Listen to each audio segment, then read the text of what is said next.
Fighting to stay on the podium, the Aussie male Falcon, Brad Jones. What a wonderful day it's been. It hasn't all been easy going, though. From 22nd on the grid to second, and was in a race challenging position, but now he's fallen back to almost 4 seconds in arrears of Mark Scaife, the championship leader, the defending champion, and the race leader. It's all gone great for car number 1, the Holden Racing Team Commodore. You won't believe what happened down here at the Aussie Male pit. Tony Longhurst has marched down and come to spoke to Kim Jones and said, look, we'll back off if you back off, so we both don't have to come in to do a splash and go. Now, Kim's answer was, no way. Now, the reason why is because they believe they have 2 laps in reserve. Well, nail-biting finish here. Could have been a setup too by Jeff Gregg just to suss out how much fuel the Aussie boys had left. Well, it'll all unfold in the dying laps of this incredible race. Incredible contest. It's been on from lap 1. 7 to go. The Romano Kelly car continues to battle on, and they're just outside the top 10. But this is the story of the day. Brad Jones and John Cleland, how they've battled their way through the field. They were heading for a good result at the Queensland 500 as well, until some mechanical problems struck and forced them out early. Bradley Jones has no radio contact with the team. I'm not sure if they've been able to fix that problem, but he has got nothing to lose and everything to gain here, whereas Mark Scaife has plenty to lose if something goes wrong in the dying laps of this race. He's pulled 7 laps to go, Mark. 7 laps to go. 5. He's pulled 0.3 of a second out of him on that last lap, but it's not enough. He'd be needing to pull almost a second a lap out of him, wouldn't you, Jason Bright? Well, I'd say so, mate. It's really hard to call. You know, I think it's one thing catching him, but as everyone knows, it's another thing passing him. And Scaife's not the easiest guy in the world to pass.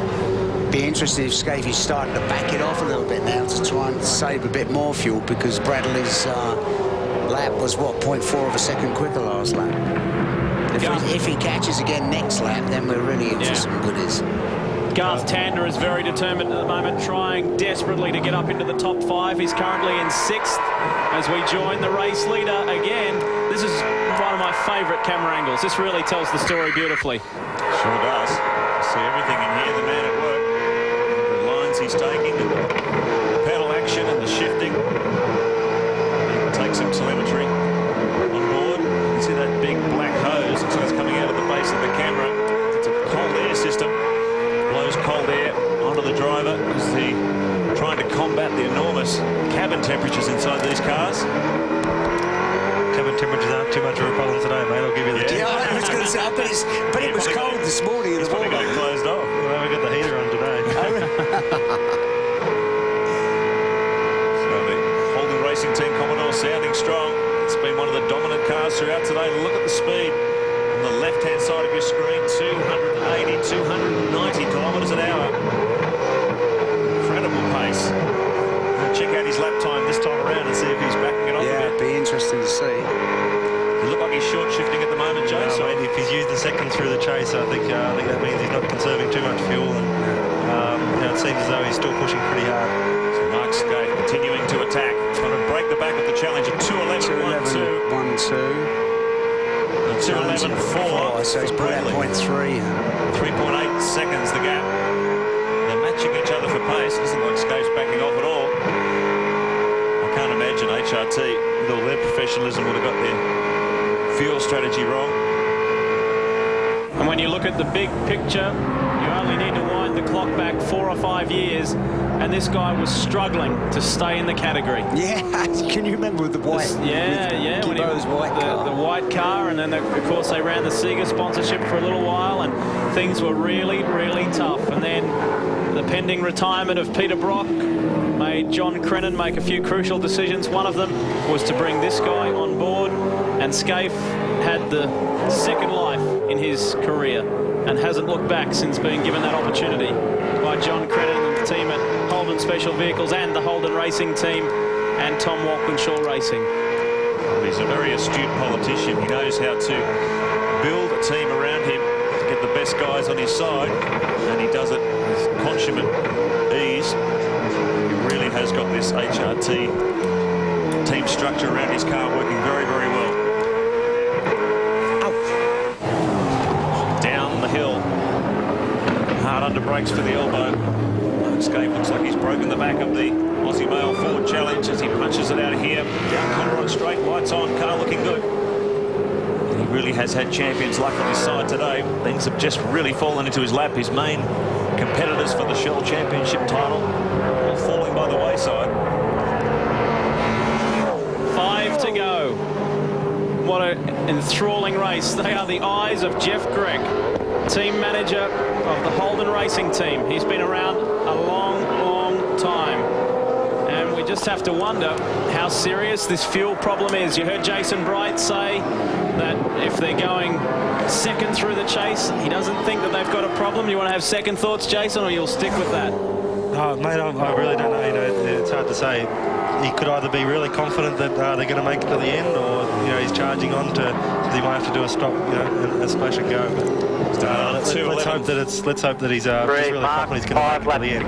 He's done another 2:11 neat, 2:11.08 for Scaife, 2:10.6 for Bradley. So Scaife's not backing off at all. If he has got a fuel problem, he's certainly not showing it. Here? Look at this. Collision between the Lansvale Commodore. Ashby and Reed going round on the exit of the elbow, and that's a shame because they were running in 11th position when that happened. And it looks like Steve Reed on board. It could have been Trevor Ashby, I'm not quite sure, couldn't quite see. We go back to the front, and Mark Scaife is inside 5 laps. The Aussie Male Falcon is not giving up, though. 3.3 seconds the margin the last time around. Who has the more fuel? Who has the best legs on these last 4.5 laps? Well, you can see Bradley's having a go, isn't he? how hard he's trying. The rear of the car stepping out under power as he brings it up through Reed Park. There's the Aussie Male team, John Bow, good mate of Brad Jones, watching from the garage. And Bradley's just giving it everything, driving his heart out here to try and close the gap to Scaife. I wonder where my mate Simon Wills is. Oh, dear. He's bringing it home. What a great day's racing for Brad Jones, and he's not only been around for a long, long time, multiple Australian NASCAR and OzCar champion, Super Touring champion. He's done things overseas as well, Macau, and enormously experienced. He's very well respected as a driver, and the Jones Brothers organisation run a very, very slick operation out of Albury, and always have. It's so nice, when you've seen how much trouble they've had for the last couple of years, that it's finally come together for them. And here's Team Kiwi, currently running in the teens still, and it's been a tough old weekend for them, but they've battled on, and they will go to Pukekohe as national heroes, that's for sure.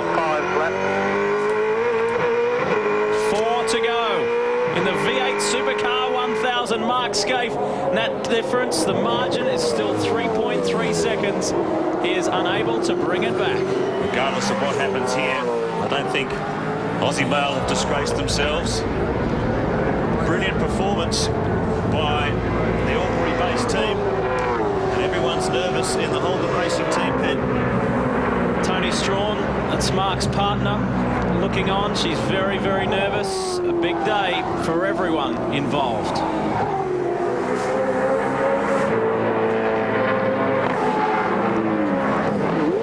They climb the hill again, and the amount of times they do this is running out. You look in the background, and Brad Jones' car has not been able to get past Team Kiwi as yet. A quick rundown through that order. Murphy is still maintaining third and is comfortably in third. So a podium result. It looks like a pair of thirds in the Enduros for Murphy, and Kelly McLean is fourth, Canto fifth. Tander has not been able to make any ground on him. Ellery is still seventh. Ingle, Richards and McConville, that's your top 10.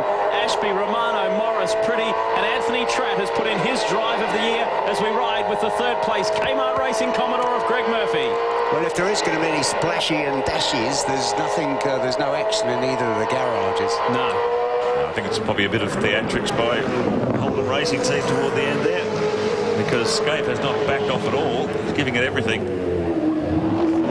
Cannot imagine a team of HRT's stature getting their fuel strategy wrong.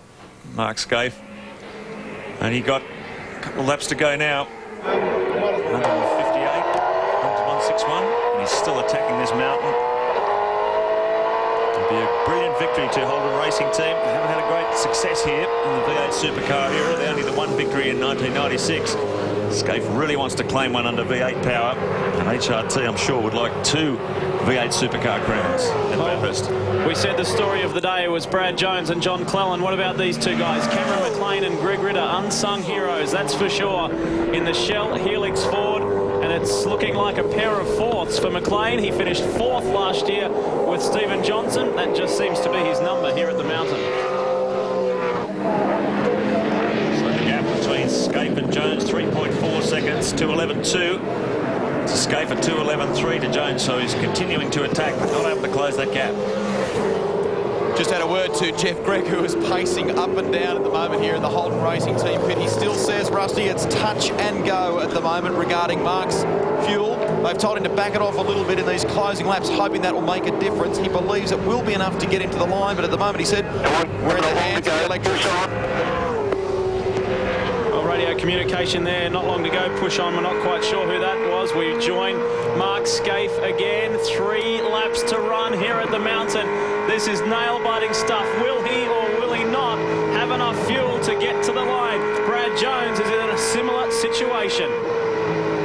The incredibly fit, the incredibly determined Mark Scaife has not won Bathurst since 1992 and has never won it in a V8 Supercar. Down the mountain. The circuit's been cruel to him on occasions. Remember 1998 when he and Craig Lowndes absolutely dominated the event, only to go out with a tyre failure late in the race. It's been very cruel to him on occasions. Maybe this is the day the sun will shine on Mark Scaife at Mount Panorama. That's Brad's wife, Mel, watching on.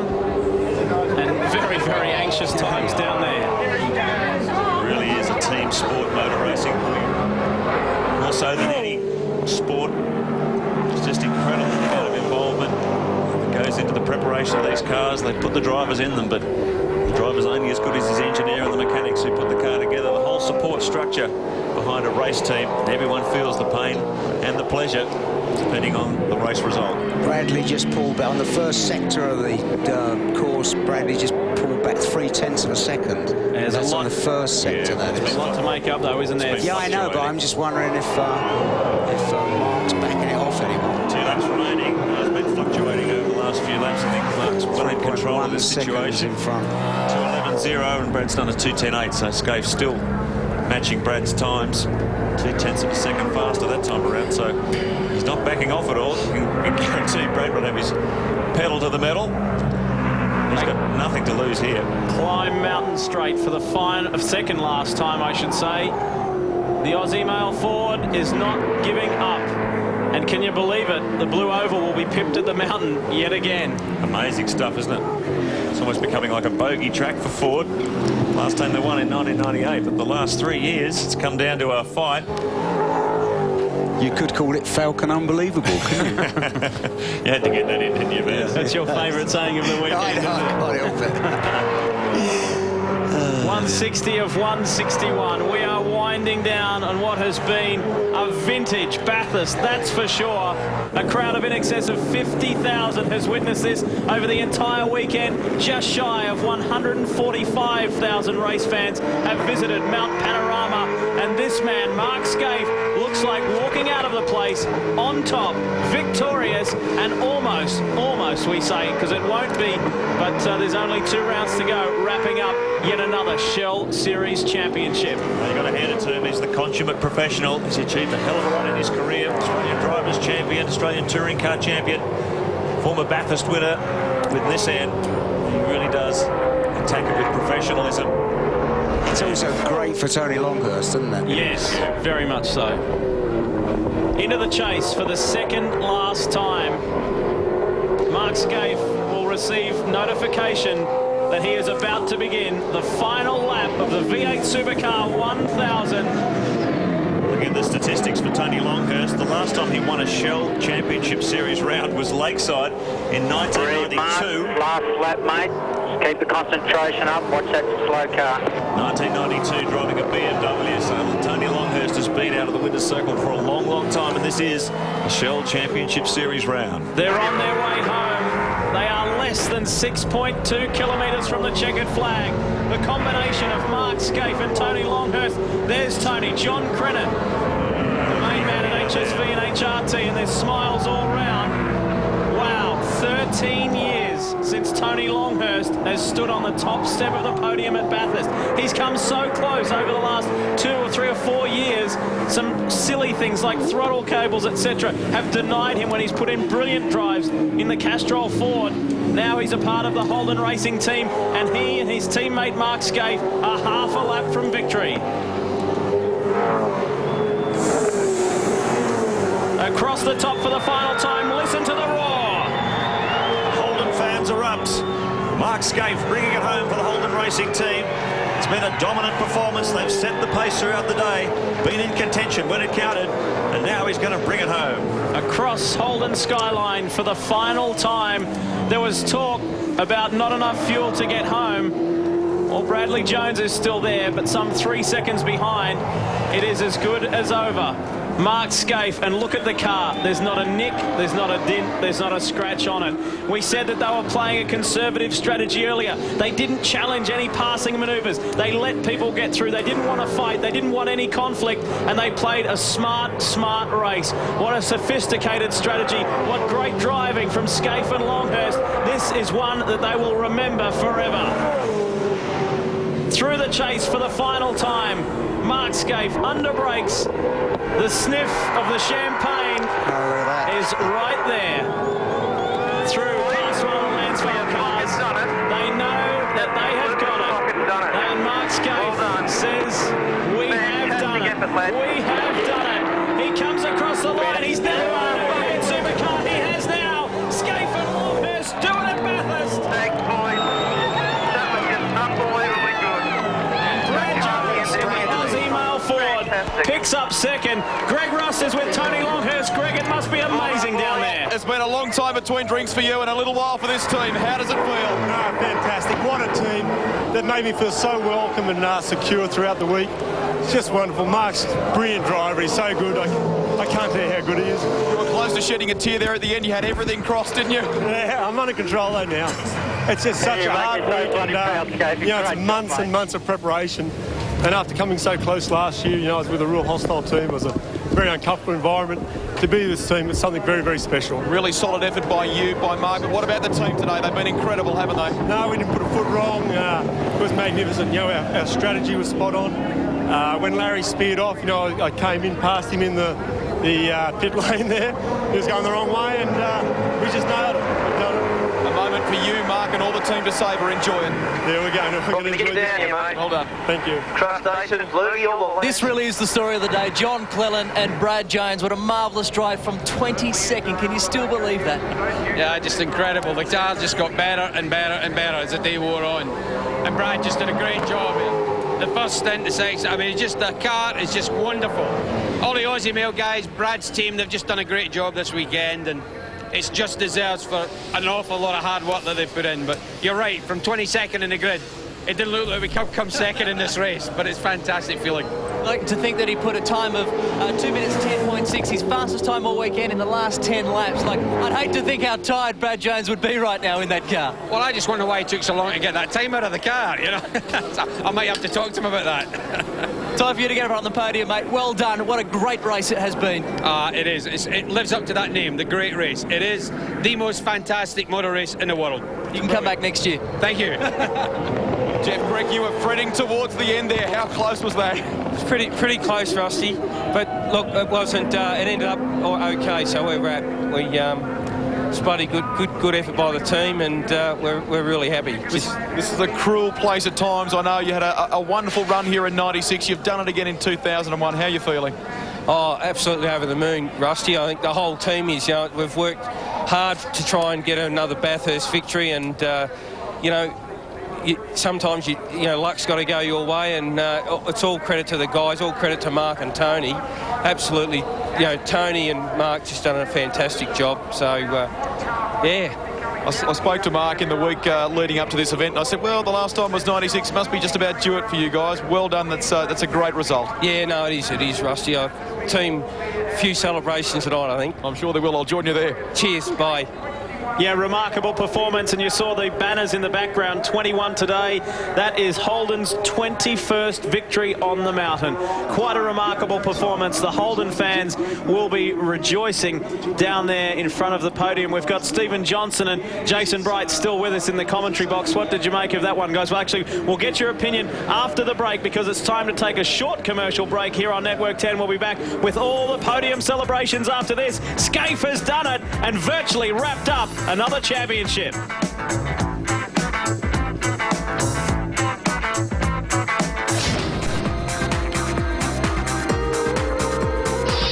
That unbelievable feeling of victory. It's taken 13 years, but Tony Longhurst has experienced it again, along with Mark Scaife, the dominant force in Australian V8 Supercar racing. And the Holden racing team will be celebrating right now and tonight. Quick comments, Steve Johnson, Jason Bright. Jason, you first. Marvellous day.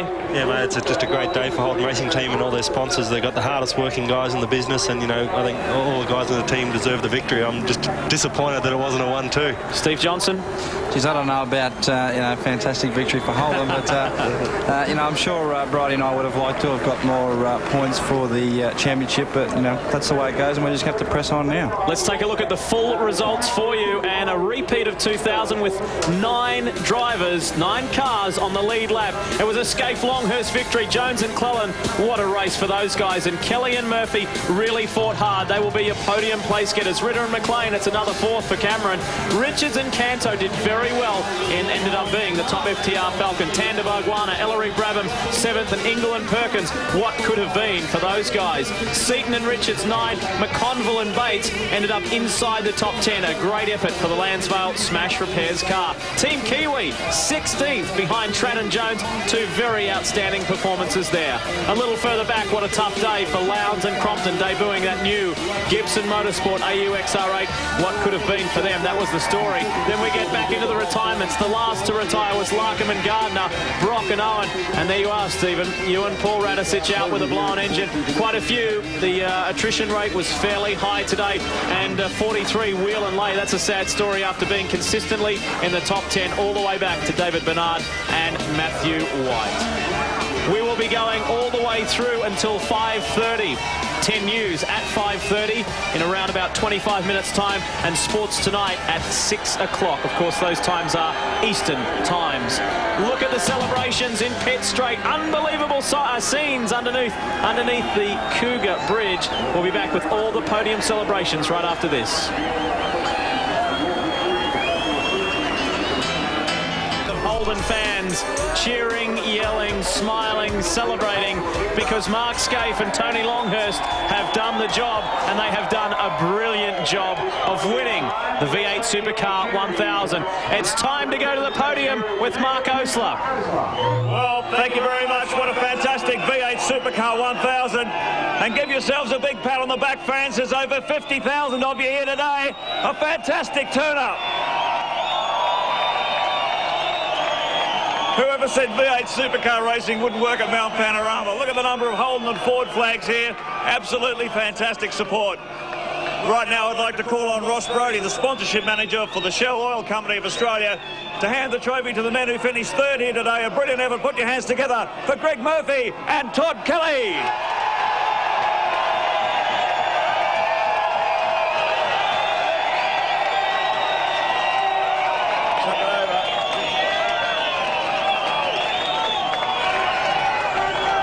Todd, we're only saying what a fantastic moment when you've come through the Holden Young Lions program, and here you are competing with the best in the country. 3rd on the podium at Bathurst. That's a fantastic start for a 21-year-old. Yeah, it certainly is. It's been a very tough day. We went through a wet and dry track in parts. We even went through hail today.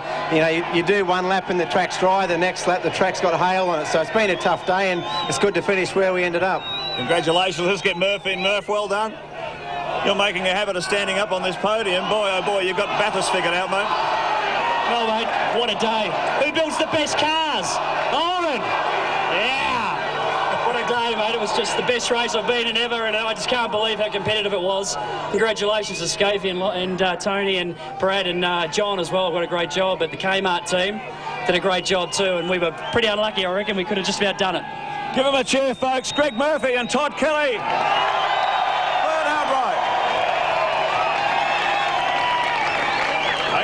it's time to call on Ian McIntosh, the Mayor of the city of Bathurst, this wonderful city of Bathurst, and give him a big cheer. It's been an absolutely wonderful drive. 2 very tough seasons in V8 Supercar racing, and all of a sudden it all came together. Bradley Jones and John Cleland.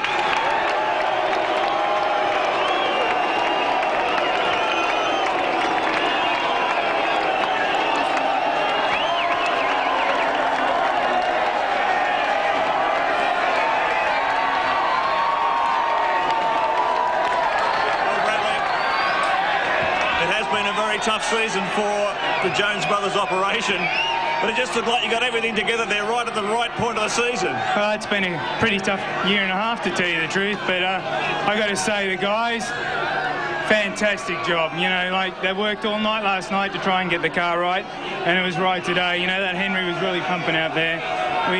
Scafey, he just had a bit too much for me at the end, but he get away out getting back. You know, it was a tough race. Boy, he did a brilliant job. Let's get John Cleland in here, John. Are you going to apply for permanent residency now? You seem to like this place, and they seem to like you.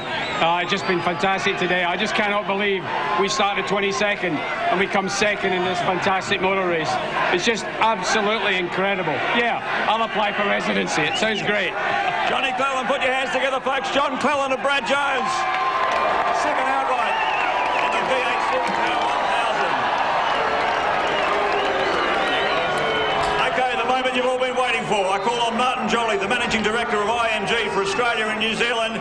Give them a Holden-sized welcome. The winners, Mark Scaife and Tony Longhurst. Thank you, Mark. Everyone, I'd like to thank you. 145,000 people have seen the race. Congratulations to Mark and Tony. Great race.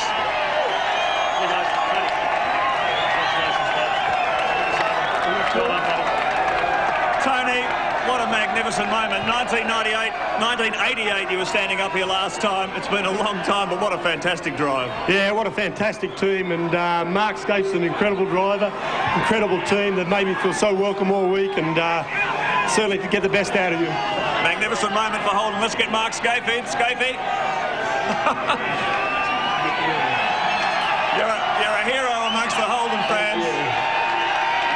You've won Bathurst twice in a turbocharged car, but this is the first time you've won it in a Holden V8. What a great feeling. Just unbelievable, Mark. I mean, the car today was just faultless. The guys did a great job. Tony did not make a mistake all day, and it was a bloody tough race. And congratulations to Brad and to Murph and the other guys, because that's the way that races should be run, hard and fast like that all day. Fantastic. Cheer the champions, Mark Scaife and Tony Longhurst. We'll take a break from Bathurst and be back after this.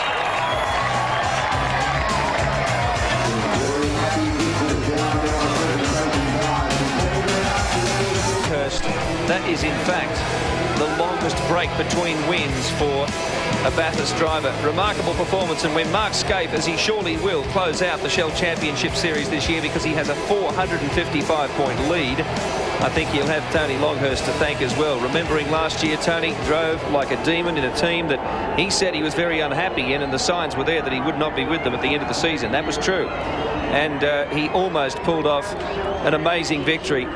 This year, he comes back with a team that he felt very comfortable with and does the job. And Mark Scaife, of course, with a massive lead in the championship now, 540 points on offer in the following 2 rounds, plus another 36 for the qualifying.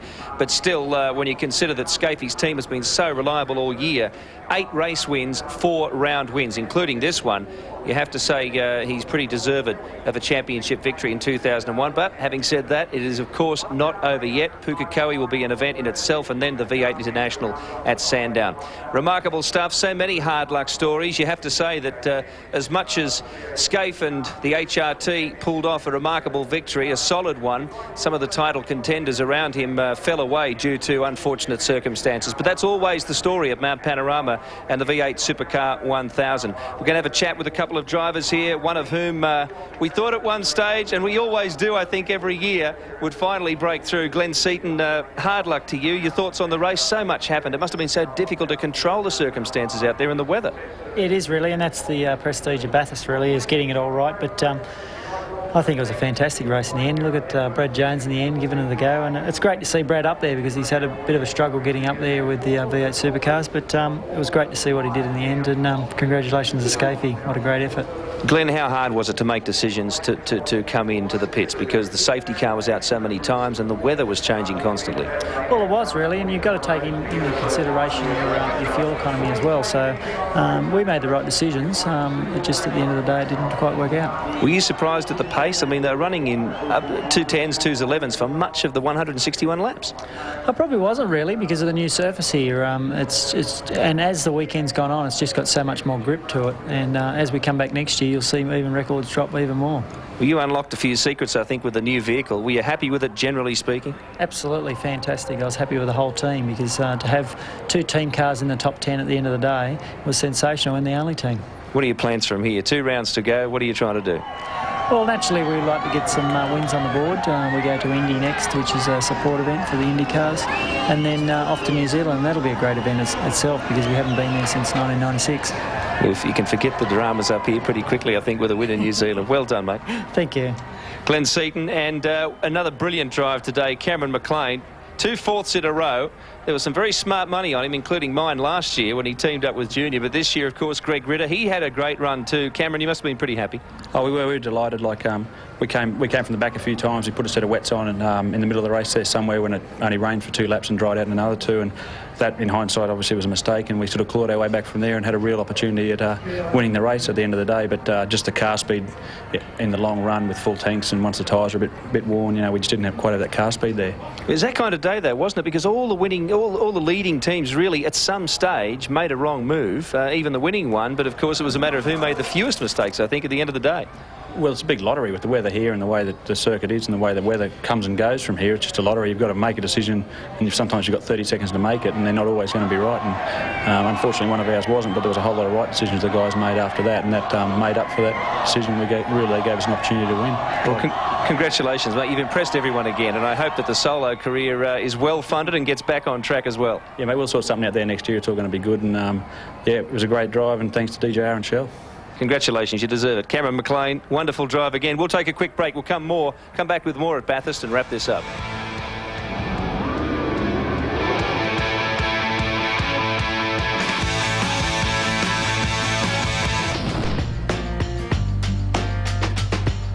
The Holden fans are celebrating.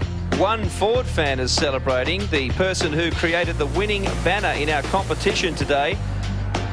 And we're going to show you now the finalists. There is, that is just remarkable creativity.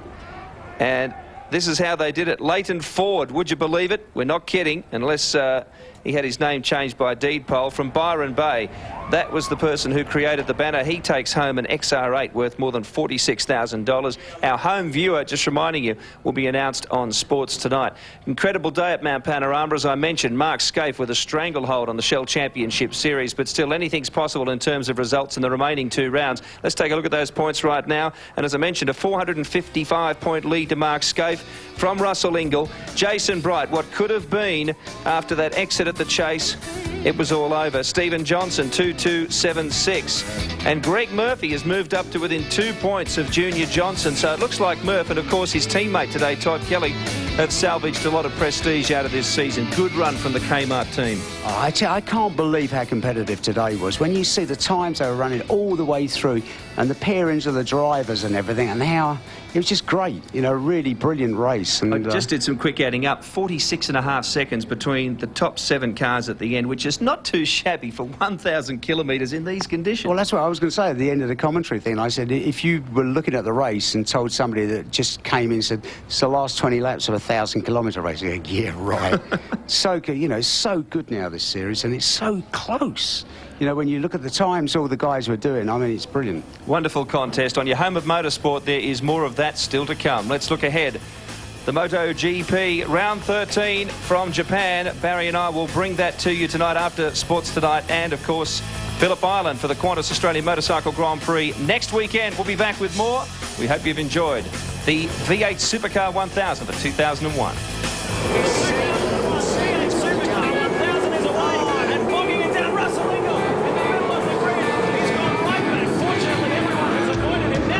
Going.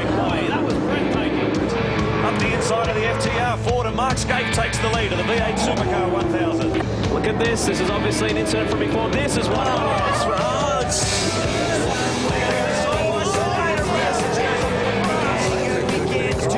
Set. Oh, Marcus Ambrose. He's gone off for the pit entry.